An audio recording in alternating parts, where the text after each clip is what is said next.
কল্যাণপুর গ্রামের এক কোনায় বাঁশঝাড়ের পাশে দাঁড়িয়েছিল একটি খড়ের কুঁড়ে ঘর। সেখানে বাস করত হরিদাস ও তার স্ত্রী গঙ্গা। দিনমজুরি, ক্ষেতের কাজ আর ক্ষুধার সঙ্গে প্রতিদিন যুদ্ধ করেই চলছিল তাদের জীবন।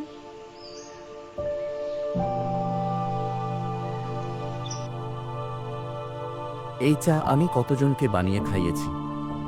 যদি নিজের দোকান থাকত, যদি সবাই এসে বলতো ওই হরিদাসের দোকানে এক কাপ চা না খেলে সকাল শুরুই হয় না।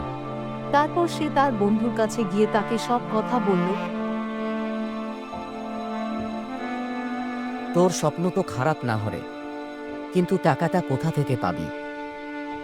বাড়িতে একটা পুরনো গ্যাস সিলিন্ডার আছে, গঙ্গার কিছু গয়নাও আছে। দোকান যদি সাফল্য পায় সব ফিরিয়ে দেব। তাহলে চল, আমি তোকে সাহায্য করব। জায়গাটা আমি খুঁজে দেব। হরিদাস গঙ্গার সমস্ত গয়না বন্ধক রাখল।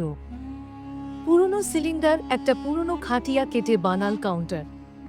দোকানের নাম রাখল স্বপ্নপুরী। তুই যদি বিশ্বাস করিস আমি তোকে থামাবো না। শুধু মনে রাখিস এই দোকান শুধু আমাদের না, এই গ্রামেরও গর্ব হবে একদিন। প্রথম দিন কিছু লোক এলো, চা, মুড়ি। লোকেরা খেয়ে খুশি। এই হরিদাস বেশ চালাক, একটা দোকান দিয়ে এই লোক টানছে। একদিন সে রমনের সঙ্গে সিদ্ধান্ত নেয়, রমন, চায়ের দোকান আর ছোট জায়গা নয়।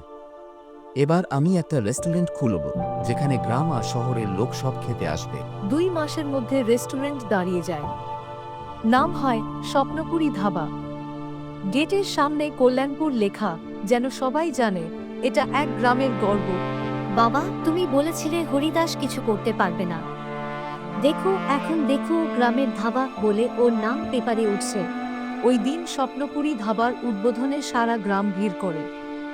শহর থেকে লোক আসে, হরিদাসকে অভিনন্দন জানায়। এই রেস্টুরেন্ট শুধু আমার না, এই গ্রামের প্রত্যেক মানুষের।